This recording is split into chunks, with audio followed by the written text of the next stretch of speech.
प्रकृतिर कोଳରେ मो गाँ पहाड़र पाददेशरे थिबा मो गाँ उपरे सूरज किरण सांगकू मंदिरर घंट घंटा आउ अल्लाहु अकबर ध्वनि एक नुआ सकाळ को जन्म दिए।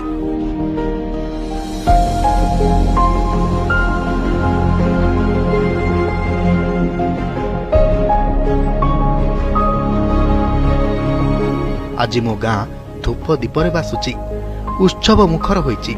हेले कौन पाई एते आयोजन केबेठु चलीची, ए परंपरा कौन रहिची ए गाँ रे, आसंतु देखिबा।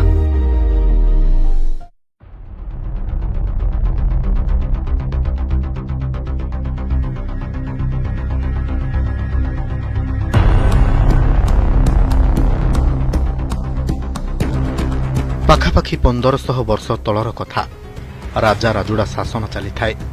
सेतेबेले जिला नुहे गड़जात राज्य थिला। राजा मानक शासन रे प्रचलित होउथिला समाज खोरधा गड़जात थिला एवं पुरी गजपति अधीन रे थांती गड़जात राजा माने। रणपुर नयागढ़ खंडपड़ा बांकी भापुर अंचल देई सबु गड़ रहिथिला, जाकी परवर्ती समय रे बदलिबारे लागिला।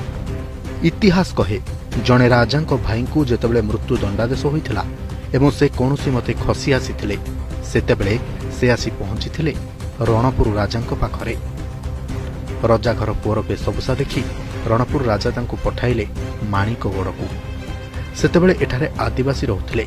जेहेतु राजा एठाकू आसिले तेणु एठी इष्टदेवी मां भगवती को अणागला। इतिहासर पृष्ठाकू उन्मोचन कले ए गाँ को नहीं अनेक रोचक तथ्य मिले, किंतु संक्षेपरे ए गाँर कहानी को नहीं आमे पहुंचाउचु। ए गाँ इतिहासर गाँ, किंबदंतीर गाँ, ऐतिह्य संस्कृति परंपरार गाँ। इतिहासर स्वर्णिम अध्याय लेखा होइतिबा एई गाँ माणिकागुड़ा।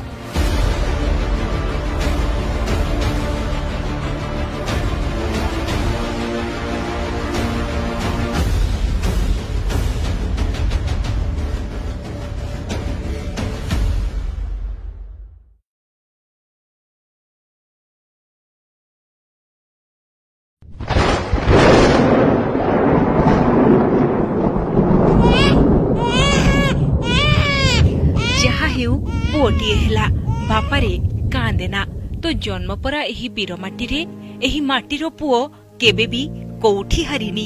एही माटीर पुओ ए गाँ पाई केते कोन न करिछंती।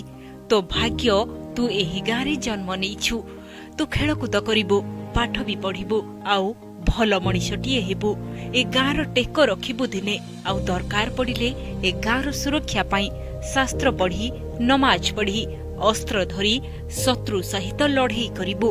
आउ देखई दबु ए गाँ पाई तू कौन करिपारू।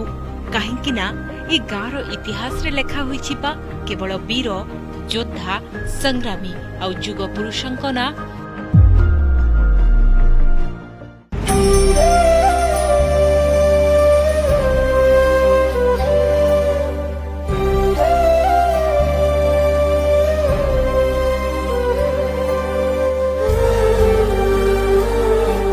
मो ना गमेई, पहाड़टीए। मो बयस केते मु जानिनी। मो पाद तले माणिकागुड़ा गाँ। मो आखि आगरे केते जन्म नेलेनी, केते चली गलेनी, हेले एबे भी मो माणिकागुड़ा पाई सुरक्षार फाटक होई छिड़ा होईची। आउ मो गाँर सुरक्षा, शांति, समृद्धि आउ गाँर चारिपाखरे बसी रहिछंती महामाया। केवल एतिकी नुहे, मो गाँर मस्जिद सामने मंदिर ही बयान करे यार मुख्य भित्तिभूमि को, यार परिचय को, तार इतिहास को।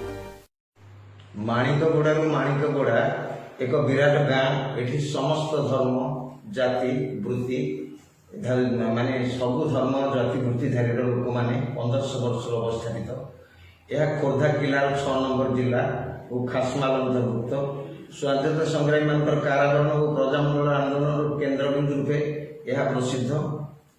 एवं एठी भाईचारार नियारा परिप्रकाश देखा जाए, जहाँकि बहु गणमाध्यम माने 1956 मसीह प्रथम ज्ञानपीठ पुरस्कार प्राप्त गोपीनाथ महांती द्वारा उन्मोचित हुई परवर्ती काल में ए गाँव ख्यातनामा शिक्षाविद श्रीजुक्त राजकिशोर पट्टनायक द्वारा सारा पृथ्वी में विमंडित होती यार विभूति।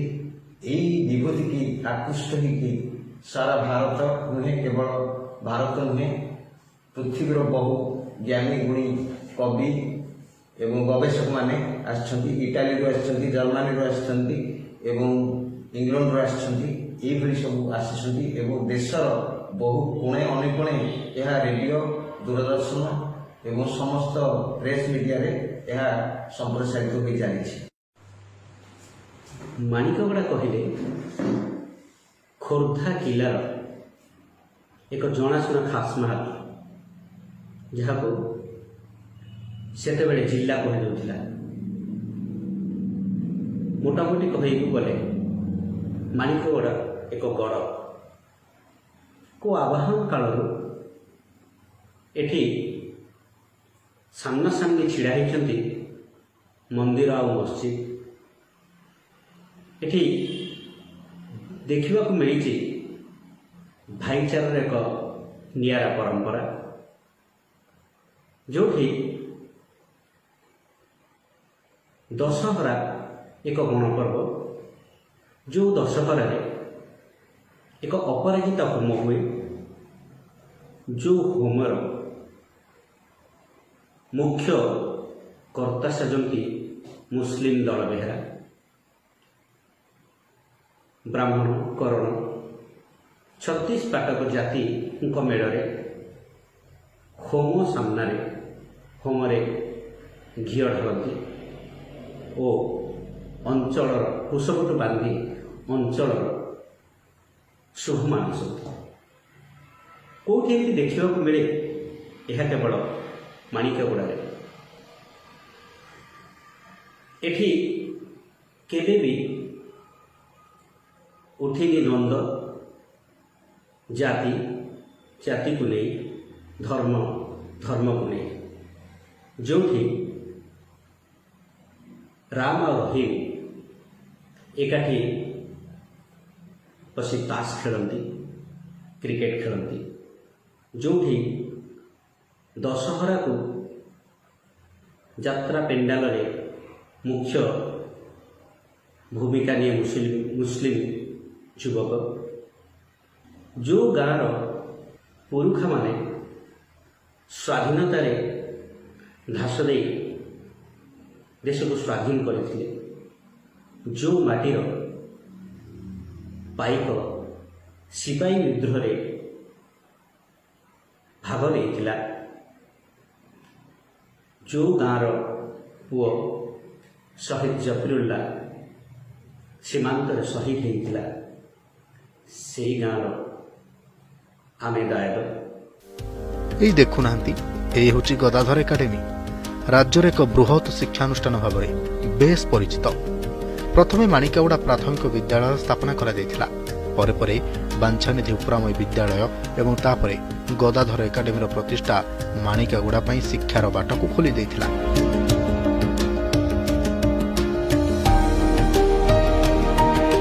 ଇତିହାସ ତ ଅନେକ କଥା କହୁଛି, କିନ୍ତୁ ନିରନ୍ତର ସତ ହେଉଛି ଏହି ସ୍କୁଲରୁ ପାଠ ପଢ଼ି କିଏ କେଉଁଠି ଅଛନ୍ତି। କେଉଁଠି ସୀମାରେ ଏ ଗାଁର ପୁଅ ବନ୍ଧୁକ ଧରି ଛିଡ଼ା ହୋଇଛି, ତ ଆଉ କେଉଁଠି କାଗଜ କଲମର ଚୌହଦି ଭିତରେ ଲୋକଙ୍କୁ ସେବା ଯୋଗାଉଛି ଏ ଗାଁର ପ୍ରଶାସନିକ ଅଧିକାରୀ। ଆଜି ବହୁତ ମନେ ପଡ଼ୁଛନ୍ତି ଭାଗୀରଥୀ ମହାନ୍ତି, ବାନାମ୍ବର ରାଉତରାୟ, ରାଜକିଶୋର ପଟ୍ଟନାୟକ, ପରଶୁରାମ ପଦାତିକ ରାୟ, ରାଜକିଶୋର ସୁବୁଦ୍ଧି, ଗୋଲାମ ମୁସ୍ତଫା ଖାଁ, ବାନାମ୍ବର ରାଉତରା, ହୃଦାନନ୍ଦ ପୃଷ୍ଟି, ମହମ୍ମଦ ସମିମ, ଚନ୍ଦ୍ରଶେଖର ସାହୁଙ୍କ ପରି ବ୍ୟକ୍ତିତ୍ୱ ଯୁଗଜନ୍ମା ଯୁଗପୁରୁଷ।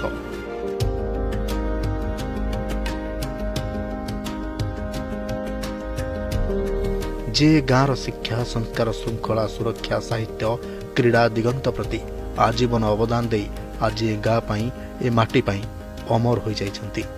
ଏ ଗାଁ ଝୁରୁଛି ଏହି ଯୁଗ ପୁରୁଷଙ୍କୁ, ଆଜନ୍ମ ବକ୍ତାଙ୍କୁ, ସାହିତ୍ୟିକ ସଂସ୍କାରକଙ୍କୁ। ଦେବୀ ସର୍ବଭୂତେଷୁ ଶାନ୍ତି ରୂପେଣ ସଂସ୍ଥିତା ନମସ୍ତେ ସେଇ ନମସ୍ତେ ସେଇ ନମସ୍ତେ ସେଇ ନମୋ ନମ। ମାଣିକଗଡ଼ା ଓଡ଼ିଶାର ଖୋର୍ଦ୍ଧା ଜିଲ୍ଲା ବଲଗଡ଼ ବ୍ଲକ ଅନ୍ତର୍ଗତ ଏକ ଆଦର୍ଶ ହିନ୍ଦୁ ମୁସଲମାନ ବସତି।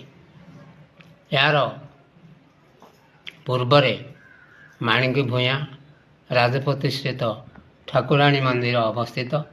ତତ୍ସଲଗ୍ନ ମାଣିକ ସାଗର ଅବସ୍ଥିତ ଏବଂ ସେହି ମାଣିକ ଭୂୟାଁ ଠାକୁରାଣୀଙ୍କ ନାମରେ ମାଣିକାଗଡ଼ା ଗାଁ ନାମିତ। ସାମ୍ପ୍ରଦାୟିକ ସଦ୍ଭାବ ଯୋଗୁଁ ଏଠାରୁ ମଧ୍ୟ ଠାକୁରାଣୀ ଅପରାଜିତ ହୋମ ଦିବ୍ୟସିଂହପୁର ଶାସନରେ କନକ ଦୁର୍ଗା ନିକଟରେ ଅପରାଜିତ ହୋମ ହେଉଛି। ସେ ହୋମରେ ମୁସଲମାନ ଦଳବେହେରା କୁଶପଟୁ ପିନ୍ଧି ବ୍ରାହ୍ମଣ ପୁରୋହିତଙ୍କ ହାତରୁ କୁଶପଟୁ ପିନ୍ଧି କୁମାରୀରେ ଘୃତାଦି ଅର୍ପଣ କରନ୍ତି, ଯେଉଁଟାକି ସାରା ପୃଥିବୀରେ ବିରଳ। ଏହି ପରମ୍ପରା ପୃଥିବୀର ଅନ୍ୟ କୌଣସି ରାଷ୍ଟ୍ରରେ ଦୃଷ୍ଟିଗୋଚର ହୁଏ। ସବୁଠି 12 ମାସରେ ପାଳିତ ହୁଏ 13 ପରବ, ତ ମାଣିକଗୁଡ଼ାରେ ମନାଯାଏ 15ଟି ପରବ। 13 ପରବ ସାଙ୍ଗକୁ ଗୋଟିଏ ଇଦୁଲ ଜୁହା ଆଉ ଗୋଟିଏ ବକ୍ରି ଇଦ୍। ଏଠି ସମ୍ପ୍ରଦାୟକୁ ନେଇ ଭେଦଭାବ ନାହିଁ, ଏ ଚିତ୍ର ହିଁ ତାହା ସ୍ପଷ୍ଟ କରୁଛି। ଗଣେଶ ପୂଜାଠୁ ଆରମ୍ଭ ହୁଏ ମାଣିକାଗୁଡ଼ାରେ ପୂଜା ପାର୍ବଣ। ଆଶ୍ୱିନ ମାସ ଆଉ ଶରତ ଋତୁର ସମ୍ଭାର। ତାଳ ଗାଡ଼ିଆରେ ସୂର୍ଯ୍ୟଙ୍କ ଉଦୟରୁ ଆରମ୍ଭ ହୁଏ ଦିନ, ଆଉ ଭାଲୁମୁଣ୍ଡିଆର ଆଢୁଆଳରେ ନିରବି ଯାଆନ୍ତି ସୂର୍ଯ୍ୟ ଦେବତା, ତ ଆସିଯାଏ ସଞ୍ଜ। ପଳାସିଆ ଗହିରେ କାଶତଣ୍ଡିର ନାଚ ଆଉ ଗାଁ ମୁଣ୍ଡେ ଗଉଡ଼ର ଗୀତ ଜଣାଇ ଦିଏ ଦଶହରାର ଚିହ୍ନକୁ। ପାର୍ବଣ ଆସିଲେ ସଜେଇ ହୁଏ ମାଣିକାଗୁଡ଼ା, କାହିଁକି ନା ଏ ଗାଁ ଦଶହରା କେତେ ପୁରାତନ, କେତେ ପାରମ୍ପରିକ ସମସ୍ତେ ଜାଣନ୍ତି। ନମସ୍କାର, ମୁଁ ସମୀର ସଭ୍ୟ, ପ୍ରସନ୍ନ କୁମାର ସ୍ୱାଇଁ, ଦଳାଇସାହି ଗ୍ରାମ ପଞ୍ଚାୟତ ଗାଁର ମୁଖିଆ ହିସାବରେ ମୋତେ ବାଛିଥିବାରୁ ମୁଁ ଲୋକଙ୍କୁ ଧନ୍ୟ ମନେ କରୁଅଛି। ଗାଁର ସୁରକ୍ଷା ଆମ ହିନ୍ଦୁ ମୁସଲିମ ଭାଇଚାରାରେ ଅଛି। ଆମେ ସମସ୍ତେ ମିଳିମିଶି ଗାଁର ସୁରକ୍ଷା କରିବା, ମାଣିକାଗଡ଼ାର ଟେକ ରଖିବୁ।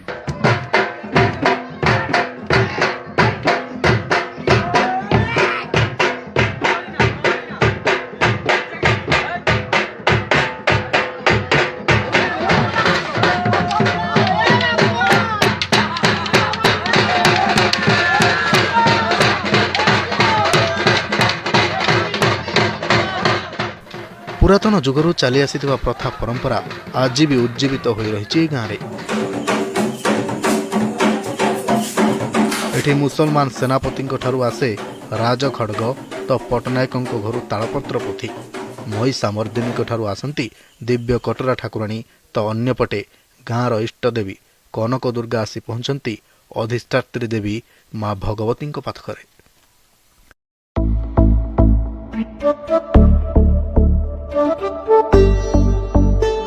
ଷଷ୍ଠୀ ଠାରୁ ଆରମ୍ଭ ହୁଏ ଚଣ୍ଡୀଙ୍କ ପୂଜା। ସପ୍ତମୀରେ ମା ମହିଷାମର୍ଦ୍ଦିନୀଙ୍କ ପୂଜା ହୁଏ, ଆଉ ଆସନ୍ତି ଭଗବତୀଙ୍କ ପାଖକୁ। ଦଶହରାର କିଛି ଦିନ ପୂର୍ବରୁ ହିଁ ସମୟ ମୁହୂର୍ତ୍ତ ପାଞ୍ଜି ଦେଖି ସ୍ଥିର ହୋଇଥାଏ। ପରିଶେଷରେ ଦିବ୍ୟସିଂହପୁର ଶାସନ ମଝି ରାସ୍ତାରେ ମଧ୍ୟରାତ୍ରରେ ହୁଏ ଅପରାଜିତା ହୋମ, ଆଉ ପୁରୋହିତଙ୍କ ସହିତ ଏକତ୍ର ହୋଇ ବସନ୍ତି ମୁସଲମାନ ପୁରୋଧା। ଏଇ ତ ମାଣିକାଗୁଡ଼ାରେ ହିନ୍ଦୁ ମୁସଲମାନ ଭାଇଚାରାର ପରିଚୟ। ସବୁଠାରୁ ଆକର୍ଷଣର କଥା ହେଲା, ଷଷ୍ଠୀ ଠାରୁ ଆରମ୍ଭ ହୁଏ ଡ୍ରାମା, ସରେ ଯାଇ ଦଶହରା ପରେ, ତ ଏ ଗାଁ ଦେଖାଇ ଦିଏ ତା କଳାକାରଙ୍କ ଚମତ୍କାରିତାକୁ। ପ୍ରଥମେ ପରମ୍ପରା ମୁତାବକ ପାଇକ ଆଖଡ଼ା, ଆଉ ତାପରେ ରାତିର ଅନ୍ଧକାରରେ ରଙ୍ଗୀନ ରଙ୍ଗାରଙ୍ଗ ମଞ୍ଚରେ ଆରମ୍ଭ ହୁଏ ଡ୍ରାମା।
ଶୀତ ଆସେ କାର୍ତ୍ତିକ ପୂର୍ଣ୍ଣିମାରେ ଗାଁ ହୁଏ ଚଳଚଞ୍ଚଳ। ଆଉ ଗଉଡ଼ ଗାଈ ଗୋଠ ଧରି ବାହାରିଯାଏ ଗମେଇ ମୁଣ୍ଡିଆ ତଳକୁ। 10ଟା ବାଜୁ ବାଜୁ ପିଲେ ବାହାରନ୍ତି ସ୍କୁଲକୁ ଗରମ ଭାତ ଆଉ ସଜ ଆଳୁ ପୋଡ଼ ଚକଟା ଖାଇ। ଆଉ ଛୁଟି ଦିନ ପଡ଼ିଲେ ତ କଥା ସରିଲା, ପୋଖରୀରେ ଡିଆଁ ହବ।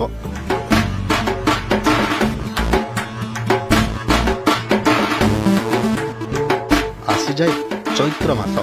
ଦଣ୍ଡୁଆ ଭାଇ ପ୍ରସ୍ତୁତ ହୁଅନ୍ତି ମୋ କାମନା ମାର ଆବାହନ କରିବାକୁ। ପାଣି ତୋଳା ହୁଏ 14 ଦିନ ନହେଲେ 21 ଦିନର ଦଣ୍ଡ ପରେ ଆସେ ଓହୋଲ୍ଡ ଅପ୍, ଆଉ ତା ପରଦିନ ଝାମୁଯାତ୍ରା।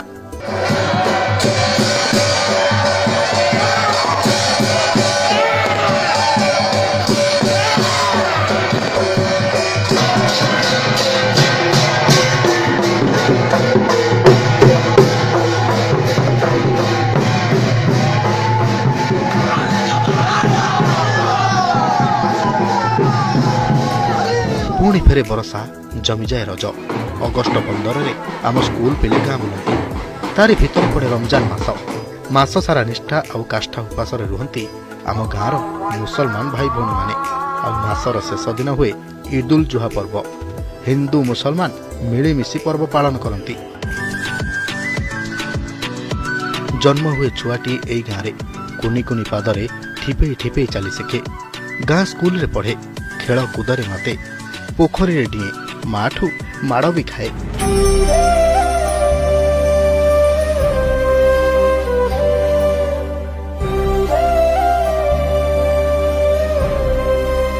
ହାଇସ୍କୁଲ ପରେ ଗୋଟିଏ ପାହାଚ ଡେଇଁ ଡେଇଁ ଚାଲେ। କିଏ ରୋଜଗାର କରିବାକୁ ବାହାରକୁ ଯାଏ, ତ ଆଉ କିଏ ଗାଁରେ ବ୍ୟବସାୟ କରେ, ତ ଆଉ କିଏ ବଡ଼ ଚାକିରି କରେ। ତଥାପି ପର୍ବପର୍ବାଣୀ ଆସିଲେ, ବିଶେଷ କରି ଦଶହରା ଆସିଲେ ଗାଁକୁ ଫେରନ୍ତି ସମସ୍ତେ। ଏଇ ତ ମୋ ଗାଁର ଜୀବନ। କର୍ମମୟ ଜୀବନ ସରିବା ପରେ ସମସ୍ତେ ବାହୁଡ଼ନ୍ତି ଗାଁକୁ। କିଏ ଗାଁରେ ଜୀବନ ସାରା ବିତାଏ, ତ ଆଉ କିଏ ବାହାରେ କର୍ମ ସାରି ଗାଁକୁ ଫେରେ। ଆଉ ସଞ୍ଜ ହେଲେ ଭାଗବତ ଟୁଙ୍ଗିରେ ବସେ, ପୁରାଣ ଶୁଣେ, ତ୍ରିନାଥ ମେଳାରେ ଖଞ୍ଜଣି ବଜାଏ। ପରିଶେଷରେ ବୟସର ସଞ୍ଜ କାଳରେ ପୁଣି ଶେଷ ନିଶ୍ୱାସ ଆସେ। ଆଉ ଅପେକ୍ଷା କରିଥାଏ ଗାଁ ମଶାଣି, ଗାଁ କବ୍ରସ୍ତାନ। ପରିବାର ବନ୍ଧୁ ପରିଜନ କାନ୍ଦୁଥିବେ। 6 ଖଣ୍ଡ କାଠରେ ଶୋଇଯାଏ ଗାଁ ଜୀବନର ଅନେକ ସ୍ମୃତିକୁ ନେଇ ଆରପାରିକୁ ଯିବାକୁ। ସାଇ ଭାଇ କାନ୍ଧେଇ ନେବେ, ଚାଉଳ ପଡୁଥିବ ଆଉ ଶୁଭୁଥିବ ଜୀବନର ସେଇ ଶେଷ ଗୀତ, ରାମ ନାମ ସତ୍ୟ ହେ, ରାମ ନାମ ସତ୍ୟ ହେ। ସତ୍ୟ କି ଜୀବ ଜୀବ ବୃନ୍ଦାବନେ ଯାଇ ସ୍ଥାନ ପାଇବ হে রাধা গোবিন্দ। ଏହି ହୃଦୟା ମୋଠାରେ ଥିବ হে ରାଧା ଗୋବିନ୍ଦ। ଏଇ ଥିଲା ମୋ ଗାଁର ପରମ୍ପରା, ଐତିହ୍ୟ, ଇତିହାସ, ତ ସହିତ ଚାଲିଚଳଣି ଆଉ ବିକାଶର ଗାଥା। ମୋ ଗାଁ ସବୁବେଳେ ସୁନ୍ଦର ହୋଇ ରହିଥିବ ଏବଂ ଗାଁର ସୁରକ୍ଷା ପାଇଁ ଏ ଭାଇଚାରା ଗୋଟେ ମୂଳ ଅସ୍ତ୍ର ହୋଇ ରହିବ, ସବୁବେଳେ ରହିଥିବ। ନମସ୍କାର।